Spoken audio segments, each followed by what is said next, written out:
દેશમાં શાકભાજીના ભાવમાં થતા ચઢાવ ઉતાર વચ્ચે કેન્દ્ર સરકારે સસ્તા દરે ડુંગળી અને અન્ય ચીજ વસ્તુઓ ઉપલબ્ધ કરાવવાની યોજના શરૂ કરી છે. તો કેટલીક આવશ્યક વસ્તુઓ સસ્તું દરે પૂરી પાડવા માટે કેન્દ્ર સરકારે ભારત બ્રાન્ડ યોજના શરૂ કરી છે. કેટલીક આવશ્યક વસ્તુઓ સસ્તા દરે પૂરી પાડવા માટે કેન્દ્ર સરકારે ભારત બ્રાન્ડ યોજના શરૂ કરી છે. આ યોજના હેઠળ સામાન્ય માણસને વ્યાજબી ભાવે ડુંગળી, ઘઉંનો લોટ અને કઠોળ જેવી કેટલીક વસ્તુઓ પૂરી પાડવામાં આવશે. આ યોજના નાસિકમાં લોન્ચ કરવામાં આવી હતી.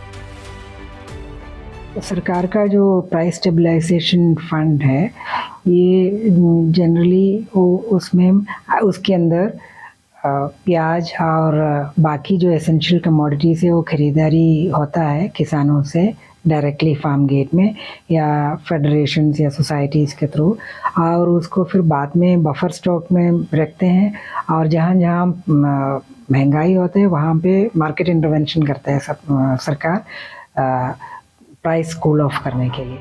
નાસિકમાંથી ડુંગળીની ખરીદી મોટે ભાગે national cooperative consumers federation of India અને national agricultural cooperative marketing federation અથવા નાફેડ દ્વારા કરવામાં આવે છે. भारत दाल है, वो चना दाल है, वो उसको 1 kg का करीब 60 रुपया के दाम में सरकार बांट रहा है, जबकि मार्केट रेट उसका 90 रुपीज़ है. और इस इन द सेम वे जो आटा है वो 27 रुपीज़ 50 पैसा पर kg के हिसाब से वो बिक्री हो रहा है सरकार के माध्यम से. और भारत इसके अलावा भारत मूंग दाल भी आ रहे हैं और भी चावल का भी कुछ स्कीम अभी चालू होने वाला है. અધિકારીઓના જણાવ્યા અનુસાર નાસિકમાં અત્યાર સુધીમાં લગભગ 5 લાખ મેટ્રિક ટન ડુંગળીની ખરીદી કરવામાં આવી છે. છૂટક બજારોમાં વ્યવહારો અને કિંમતોને સ્થિર કરવા માટે ખરીદી કરવામાં આવે છે. ભાવને સ્થિર કરવા માટે સરકારની નીતિ મુજબ ખરીદેલી ડુંગળી ગ્રાહકને તે સ્થાનો પર વેચવાની હોય છે જ્યાં ભાવ વધુ મળતા હોય. આગામી તબક્કામાં લાલ ડુંગળી વ્યાજબી ભાવે વેચાણ માટે ખરીદવામાં આવશે. તો નવી દિલ્હીમાં યોજાયેલી દેશની પ્રથમ ખેલો ઇન્ડિયા પેરા ગેમ્સનું આયોજન કરવામાં આવ્યું છે અને જે ગેમ્સમાં હરિયાણા દેશની પ્રથમ ખેલો ઇન્ડિયા પેરા ગેમ્સનું વિજેતા બન્યું હતું. દેશની પ્રથમ ખેલો ઇન્ડિયા પેરા ગેમ્સમાં હરિયાણા 105 મેડલ જીતીને વિજેતા તરીકે ઉભરી આવ્યું હતું. નવી દિલ્હીમાં યોજાયેલી દેશની પ્રથમ ખેલો ઇન્ડિયા પેરા ગેમ્સમાં હરિયાણા 105 મેડલ જીતીને વિજેતા તરીકે ઉભરી આવ્યું હતું. ત્યારબાદ ઉત્તર પ્રદેશ 62 મેડલ સાથે બીજા ક્રમે અને તમિલનાડુ 42 મેડલ સાથે ત્રીજા સ્થાને રહ્યું હતું. ખેલો ઇન્ડિયા પેરા ગેમ્સનું રવિવારે સમાપન થયું હતું. ગેમ્સના સમાપન સમયે નવી દિલ્હીના ઇન્દિરા ગાંધી સ્ટેડિયમમાં એક શાનદાર શોનું આયોજન કરવામાં આવ્યું હતું. કેન્દ્રીય રમતગમત મંત્રી અનુરાગ ઠાકુરે મુખ્ય અતિથિ તરીકે સમાપન સમારોહમાં હાજરી આપી હતી. આ દરમિયાન તેમણે જણાવ્યું હતું કે મંત્રાલયનો ઉદ્દેશ્ય ખેલો ઇન્ડિયા યુથ ગેમ્સની તર્જ પર ખેલો ઇન્ડિયા પેરા ગેમ્સનું આયોજન કરવાનો છે. प्रयास है कि खेलो इंडिया के जो बाकी इवेंट्स है उसी की तर्ज पर खेलो इंडिया पैरा गेम्स का आयोजन भी किया जाए. और अब से कुछ दिनों के बाद तमिलनाडु में खेलो इंडिया यूथ गेम्स का आयोजन भी 1 महीने के बाद किया जाएगा. मुझे पूर्ण विश्वास है उसमें नए रिकॉर्ड टूटेंगे और हमारे बहुत सारे ऐसे खिलाड़ी मिलेंगे जो भविष्य के ओलंपियन होंगे या इंटरनेशनल प्लेयर. ભારતની પેરા ઓલિમ્પિક સમિતિના પ્રમુખ દીપા મલિકે જણાવ્યું હતું કે પેરા એથ્લેટ્સ માટે તેમની પ્રતિભા દર્શાવવાની એક શ્રેષ્ઠ તક હોવા ઉપરાંત આ ગેમ્સ સમગ્ર સ્પોર્ટ્સ ઇકોસિસ્ટમ માટે શીખવાનો અનુભવ પણ કરાવે છે. Going to turn into a giant leap because this is a starting point and we were able to include 7 sports out of which 6 were directly under the ambit of Paralympic Committee of India.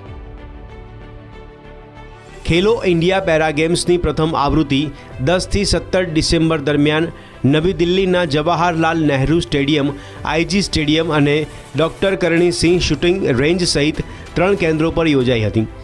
તેમાં para athletics, para shooting સહિત તીરંદાજી, para football, para badminton, para table tennis અને para weightlifting જેવી રમતોનો સમાવેશ થયો હતો.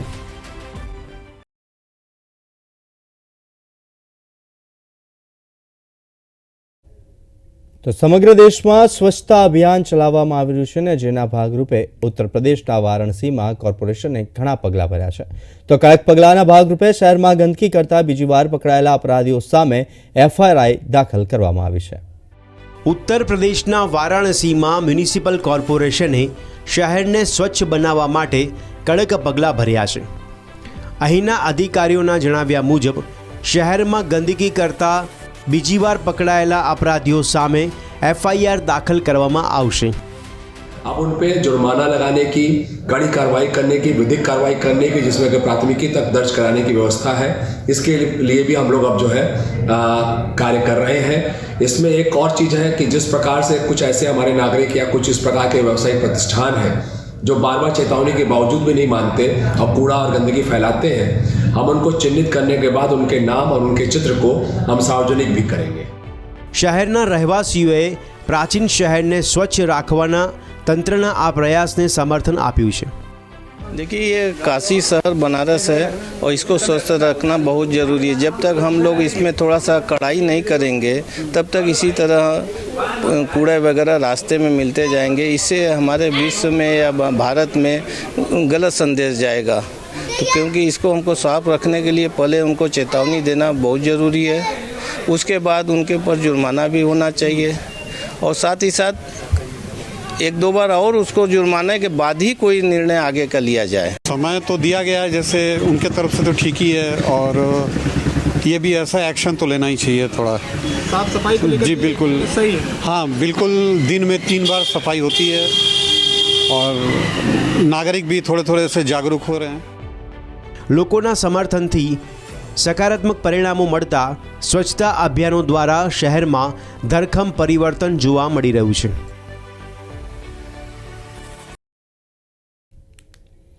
તો દેશમાં છેલ્લા 10 વર્ષમાં ફૂટબોલ માટે જરૂરી સુવિધાઓનો વ્યાપ વધ્યો છે.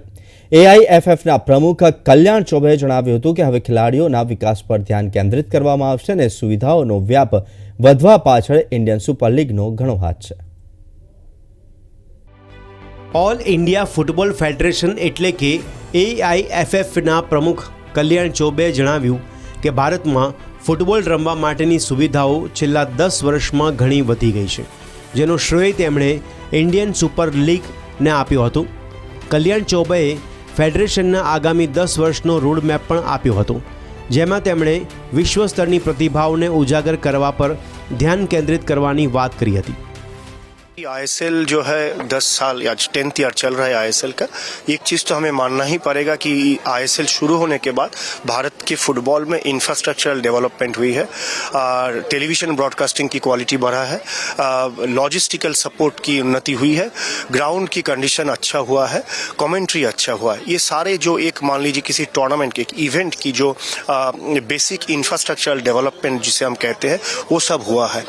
अब मैं समझता हूँ कि इस आईएसएल को और कॉम्पिटिटिव बढ़ाने के लिए इसमें फॉरेन प्लेयर्स जो है और क्वालिटी फॉरेन प्लेयर्स आए और साथ में भारतीय प्लेयर जो खेल रहे हैं वो भी बराबरी से खेल सके. यदि इस संतुलन को हम समझ के चल सके तो मैं समझता हूँ कि आगे की 10 साल जो है आईएसएल के माध्यम से हम फुटबॉल और फुटबॉलर की डेवलपमेंट उस दिशा में होगी. अभी इंफ्रास्ट्रक्चर और फुटबॉल की डेवलपमेंट हुआ है और फुटबॉल और फुटबॉलर की डेवलपमेंट हमको नेक्स्ट 10 ईयर्स का सोचना है.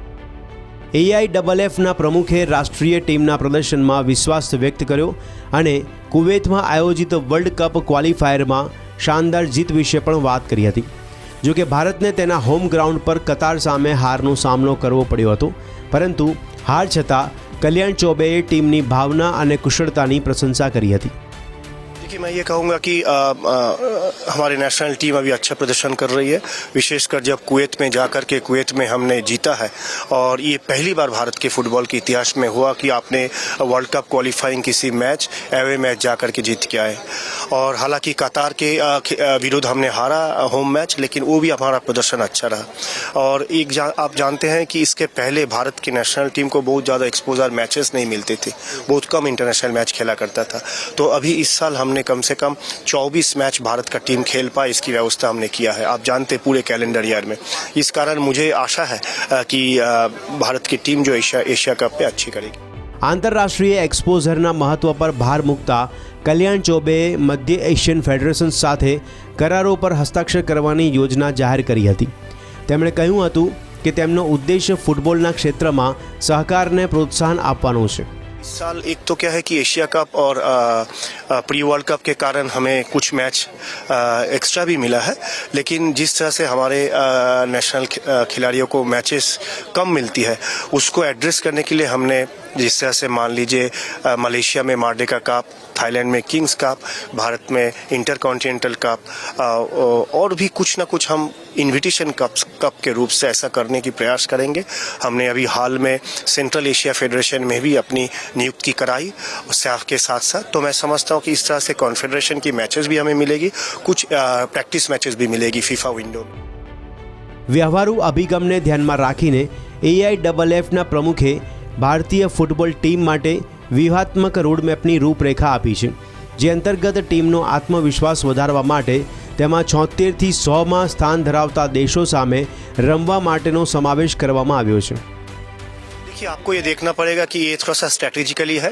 आप 100 के आसपास आपकी रैंकिंग है, तो यदि आप किसी भी टीम के साथ खेलते हैं जो आपसे 5, 7 या 10 रैंक ऊपर है, या मान लीजिए 20 रैंक ऊपर है, तो मैं समझता हूँ कि वो एक रियलिस्टिक टारगेट होता है। और यदि हम फीफा रैंकिंग 76 से लेकर के 100 तक इस टीमों के साथ हम फीफा विंडो में खेलते हैं, तब हमें जीतने की संभावना भी अधिक होती है, उसमें फीफा रैंकिंग की बढ़ोतरी की भी संभावना होती है। उसके बाद मैं समझता हूँ कि हम जब टॉप 75, टॉप 80 में आए, उसके बाद यूरोपियन टीम के साथ खेले, ऐसा मुझे विश्वास है, वो अच्छा रहेगा स्ट्रेटेजिकली। AIFFના પ્રમુખ ચૌબેના જણાવ્યા અનુસાર તેમનો ઉદ્દેશ્ય ફૂટબોલના ક્ષેત્રમાં દેશને વૈશ્વિક શક્તિ તરીકે મજબૂત કરવાનો છે। ખેલાડીઓના વિકાસ અને તેમના માટે જરૂરી સુવિધાઓ પર ધ્યાન કેન્દ્રિત કરવું પડશે। તો અયોધ્યામાં રામ મંદિરમાં પ્રાણ પ્રતિષ્ઠા સમારોહ પહેલા સીતારામ વિવાહ ઉત્સવ ઉજવવામાં આવ્યો, જે નિમિત્તે ભવ્ય શોભાયાત્રા કાઢવામાં આવી હતી અને શોભાયાત્રા નિહાળવા અયોધ્યા પહોંચેલા લાખો શ્રદ્ધાળુઓ મંત્રમુગ્ધ થયા હતા।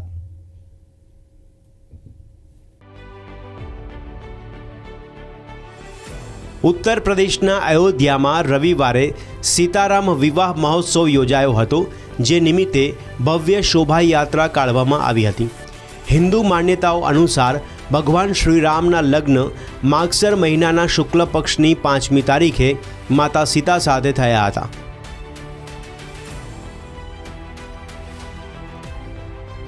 20 वर्ष का जो राम विवाह का उत्सव देखे जा रहा है वो बहुत ही महत्वपूर्ण है। कितना लोगों में राम भक्तों में उत्साह है और बड़े उत्साह के साथ बारात निकाल करके और उसको संचालन कर रहे हैं। यह देख करके लगता है कि वह जो विवाह त्रेता युग में भगवान राम और सीता का हुआ था वह दृश्य दिखाई दे रहा है। इसलिए लगता है कि ये त्रेता युग आ गई है। શહેરના ઘણા મંદિરોએ ભગવાન રામ અને સીતાના લગ્ન સમારોહના આયોજન માટે વિશેષ તૈયારીઓ કરી હતી। શોભાયાત્રા નિહાળવા અયોધ્યા પહોંચેલા લાખો શ્રદ્ધાળુઓ આયોજનથી મંત્રમુગ્ધ થઈ ગયા હતા। लास्ट टाइम सावन में आए थे, यहाँ पे झूला झूला रहे थे, तब महंत जी ने बोला था कि 17 दिसंबर को राम विवाह है तो आना। तो ऐसा लग नहीं रहा था आ पाएंगे, लेकिन पता नहीं कैसे टिकट हो गया एक दिन में। बहुत अद्भुत है, बहुत दिव्य है। आज आराध्य की शादी है, बहुत बिल्कुल लगता है मेरे बहन की शादी है, ऐसा लग रहा है। और बहुत ही अलग फीलिंग है, बहुत मतलब ऐसा लग रहा है जैसे अपना कोई है। मुझे बहुत अच्छा लग रहा है। मैं पहली बार ही आई हूँ अपनी फैमिली के साथ और मुझे वाकई बहुत अच्छा लग रहा है। ऐसे लग रहा है कि प्रभु राम और सीता मैया नीचे ही आ रहे हैं, कितना अच्छा लग रहा है मेरे को। हाँ होंगे तो इसमें भी बहुत अच्छा है। हम लोगों को बहुत खुशी है कि यहाँ मंदिर है, अगले साल फिर आएंगे।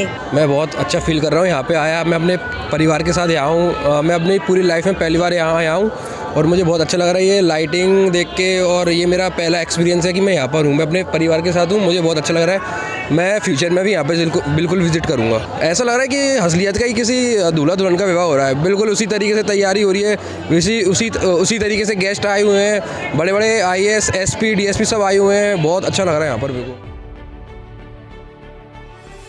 આવતા વર્ષે 22 જાન્યુઆરીના રોજ યોજાનાર રામ મંદિરમાં પ્રાણ પ્રતિષ્ઠા સમારોહ પહેલાં લગ્ન ઉત્સવની ઉજવણી કરવામાં આવી રહી હોવાથી ભક્તોમાં એક અલગ જ પ્રકારનો ઉત્સાહ જોવા મળ્યો હતો.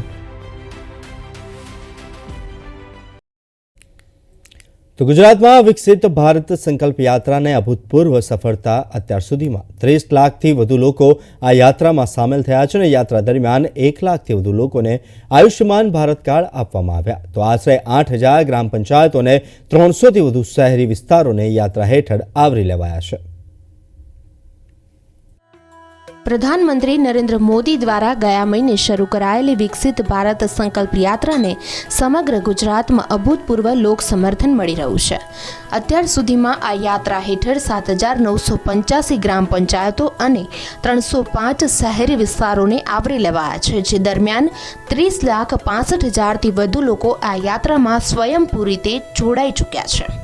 આ યાત્રાની સફળતાની વાત કરીએ તો 29,26,000થી વધુ લોકોએ અત્યાર સુધીમાં વિકસિત ભારતના સંકલ્પ માટે શપથ લીધા છે. વિકસિત ભારત યાત્રા દરમિયાન લોકોને સૌથી વધુ લાભ આરોગ્યને લગતી વિવિધ સેવાઓ અને યોજનાઓનો મળ્યો છે. યાત્રા દરમિયાન આરોગ્ય ચકાસણી શિબિરમાં 12,90,000થી વધુ લોકોના આરોગ્યની ચકાસણી કરવામાં આવી છે, જ્યારે 7,19,000થી વધુ લોકોની ક્ષય રોગ માટે ચકાસણી કરવામાં આવી છે. એ જ રીતે 1,30,000થી વધુ લોકોને સિકલ સેલ રોગ માટે ચકાસવામાં આવ્યા છે. આ યાત્રા દરમિયાન 1,13,000થી વધુ લોકોને આયુષ્યમાન ભારત કાર્ડ આપવામાં આવ્યા છે. આ યાત્રા દરમિયાન 1,09,000થી વધુ લોકોએ PM ભારત વોલેન્ટિયર માટે નોંધણી કરાવી છે, જ્યારે 36,952 મહિલાઓએ PM ઉજ્જવલા યોજના માટે નોંધણી કરાવી છે. એ જ રીતે 32,000થી વધુ લોકોએ PM જીવન જ્યોતિ વીમા યોજના અને 57,000થી વધુ લોકોએ PM સુરક્ષા વીમા યોજના માટે નોંધણી કરાવી છે. 15,000થી વધુ લોકોએ PM સ્વનિધિ શિબિરની મુલાકાત લીધી છે. આ ઉપરાંત યાત્રા દરમિયાન ડ્રોન નિદર્શન, જમીન આરોગ્ય ચકાસણી નિદર્શન, આયુષ્યમાન કાર્ડ સેચ્યુરેશન, હર ઘર જલ જીવન મિશન, લેન્ડ રેકોર્ડ્સનું 100% ડિજિટાઇઝેશન અને ODF પ્લસ યોજનાનો પણ નોંધપાત્ર લાભાર્થીઓએ લાભ ઉઠાવ્યો છે. બ્યુરો રિપોર્ટ, પ્રવેગ TV. તો ઉત્તર પ્રદેશના શ્રાવસ્તીમાં સ્વસહાય જૂથ મહિલાઓને આત્મનિર્ભર બનાવી રહ્યું છે. તો આવો જોઈએ મહિલાઓની રોજગારીનો વિશેષ અહેવાલ. આ છે ઉત્તર પ્રદેશના શ્રાવસ્તી જિલ્લાના મોહમ્મદપુર ગામની મહિલાઓ, જે સ્વસહાય જૂથ બૌદ્ધાંચલના પ્રયત્નો થકી આત્મનિર્ભર બની રહી છે. સ્વસહાય જૂથ મહિલાઓને કેળાના ફાઇબરમાંથી પર્સ, ચપ્પલ, જ્વેલરી અને ટોપલીઓ જેવા ઉત્પાદનો બનાવવાનું શીખવી રહ્યું છે, જેનાથી તેઓ રોજગાર પણ મેળવી રહ્યા છે. तो हम लोगों ने विचार किया कि कुछ ऐसा कार्य किया जाए जो घरेलू महिलाएं आपस में बाहर से कुछ ना मंगवा कर यहीं पर अपना कुछ करें, जिससे उनकी आय में वृद्धि हो. और इसी सोच के साथ हम लोगों ने शुरू किया कार्यक्रम, और उस पर निर्णय ये लिया गया कि कुछ हाथ से बनी हुई चीज़ें बनाई जाएं, क्योंकि जो महिलाएं होती हैं वो बहुत शुरू से ट्रेंड होती हैं, बचपन से ही कुछ ना कुछ बनाती रहती हैं. पहले घर में ऐसे बैठे रहते थे, हम लोग के पास कोई काम नहीं था. हमारे बीच तेजस्वी पाठक जी आई और हम लोग को बताए कि आप लोग खाली बैठे रहते हो, तो अगर कोई काम करना है तो कर सकते हो. तो हम उनसे पूछे कि हमें कोई काम मिल जाए तो हम लोग कर सकते हैं. फिर वो बताई हमारे पास एक काम है, तो हमें यहाँ पे बुलाई. तो हम लोग आए, इसके बारे में बताई, फिर हमें ट्रेनिंग दी कि इससे आप लोग इसको बनाओगे तो घर बैठे हम बना के आप हमें दो, हम इसको मार्केटिंग करेंगे और आप लोग को पैसे देंगे. મહિલાઓને નજીકના વાવેતરોમાંથી કેળાના કચરાની ડિલિવરી મળે છે, જે ખેડૂતોને કેટલીક વધારાની આવક મેળવવામાં પણ મદદ કરે છે. केले के रेशे से अगर महिलाएं तो कार्य करेंगी ही, लेकिन किसानों की आय भी दुगनी हो सकती है, क्योंकि वो उनको मजदूर लगा के कटवा के फेंकना पड़ता था, लेकिन अब वही हम उसी को पूरा यूज में ले लेते हैं, उसका रेशा निकलवा के फिर सारा काम हो जाता है. तो किसानों को भी पैसा नहीं देना पड़ता है, मजदूरों को, और उससे मतलब हम लोग खरीद भी उनसे लेते हैं. तो खरीद के फिर उसके बाद में मशीनों द्वारा उसका रेशा निकलवाया जाता है. फिर उसके बाद में हमारे यहाँ महिलाएं जो हैं वो उसी से सारा कार्य करती हैं, प्रोडक्ट बनाती हैं. અંદાજે 30 જેટલી મહિલાઓએ આ કામો થકી દર મહિને 7-8 હજાર રૂપિયા કમાવાનું શરૂ કર્યું છે. તેઓ અભ્યાસની સાથે સાથે તેઓ તેમના પરિવારનો આર્થિક આધાર પણ બની રહી છે. तो जैसे हम ये सामान बनाते हैं तो इससे जो पैसा मिलता है हमें उसी से हम पढ़ाई करते हैं और कुछ जैसे अपने ज़रूरत के अनुसार जो पैसे की ज़रूरत होती है मतलब तो उसी से हम अपना सामान या खर्चा भी लेकर आते हैं। हम लोग बनाते तो हम लोगों का फेवरेट तो सारी चीज़ें होंगी ना, सभी चीज़ें हम लोग क्या क्या बनाती हैं आप? ज्वेलरी बनाते हैं, हार बनाते हैं, पेन स्टैंड बनाते हैं, टोकरी बनाते हैं, पावदान बनाते हैं, डोरमेट। क्या फ़ायदे हो रहे हैं इससे? इससे सर बहुत फ़ायदे हैं। इससे हम लोग खुद से आत्मनिर्भर बन रहे हैं, अपने पैर पे किसी के आगे हाथ नहीं फैलाना पड़ता है। સ્વસહાય જૂથ એવી મહિલાઓને પ્રોત્સાહિત કરે છે કે જેમની પાસે રોજગારી નથી, પોતાના પગ પર ઊભા રહેવા માંગે છે। બ્યુરો રિપોર્ટ, પ્રવેગ ન્યૂઝ। તો દેશમાં સૌથી મોટો દરિયો કિનારો ધરાવતું રાજ્ય એટલે ગુજરાત। તો ગુજરાતના વિકાસના યોગદાનમાં મત્સ્ય ઉદ્યોગ પણ ખૂબ જ મહત્વ ધરાવશે। ત્યારે આવો જોઈએ મત્સ્ય ઉદ્યોગ વિશેનો અમારો ખાસ અહેવાલ।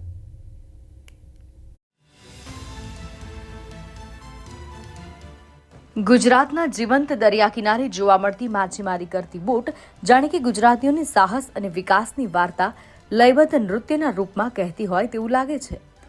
આ વાર્તા એક એવા રાજ્યની છે જે તેના દરિયા કિનારાને ખૂબ જ પ્રેમ કરે છે, એક એવું રાજ્ય જેમાં ઠેર ઠેર સાહસ, પરિશ્રમ અને જુસ્સાના જીવંત ઉદાહરણો જોવા મળે છે।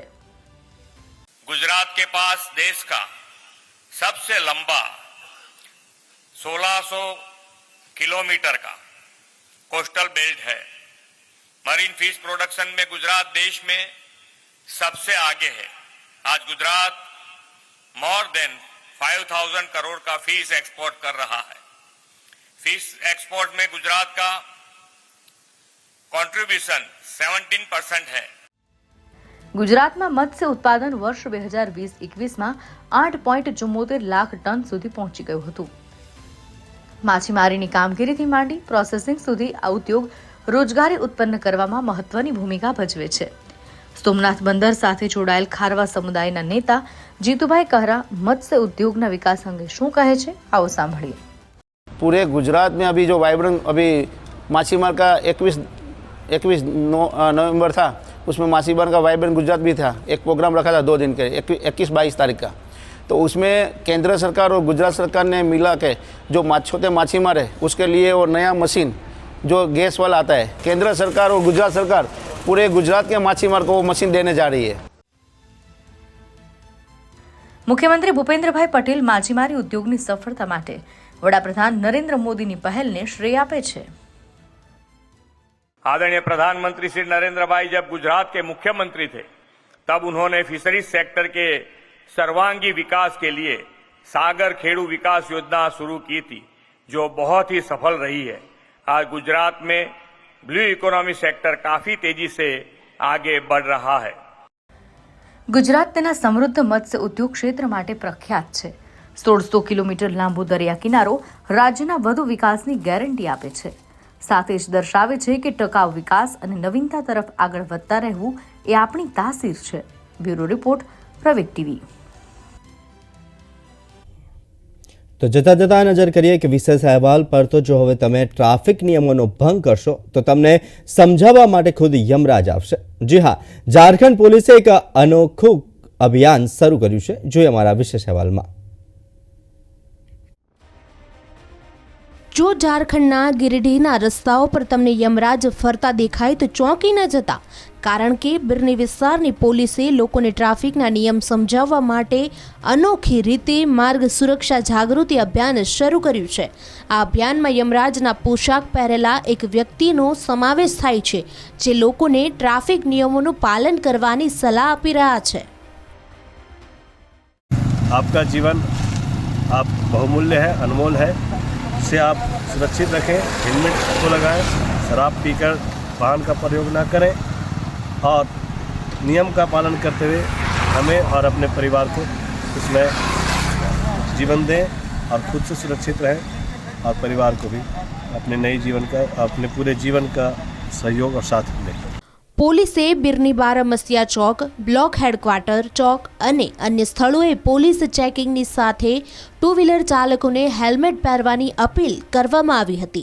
यातायात नियमों का पालन कराने एवं नियमों का अक्षरश पालन करने हेतु निर्देश दिया जा रहा है, जिसके लिए हम लोग आज बिन्नी थाना क्षेत्र में अलग अलग स्थानों पर बरमसिया, लौंजिया ब्लॉक, नाकमरगो चौक हम अन्य स्थानों पर जागरूकता के रूप में लोगों को यह संदेश दे रहे हैं कि यातायात नियमों का पालन करें। પોલીસ અધિકારીઓના જણાવ્યા અનુસાર વધતા માર્ગ અકસ્માતો અને જાનમાલના નુકસાનને ધ્યાનમાં રાખીને આ અભિયાન એસપી દીપક કુમાર શર્માની સૂચના પર ચલાવવામાં આવી રહ્યું છે। બ્યુરો રિપોર્ટ પ્રવેગ ટીવી।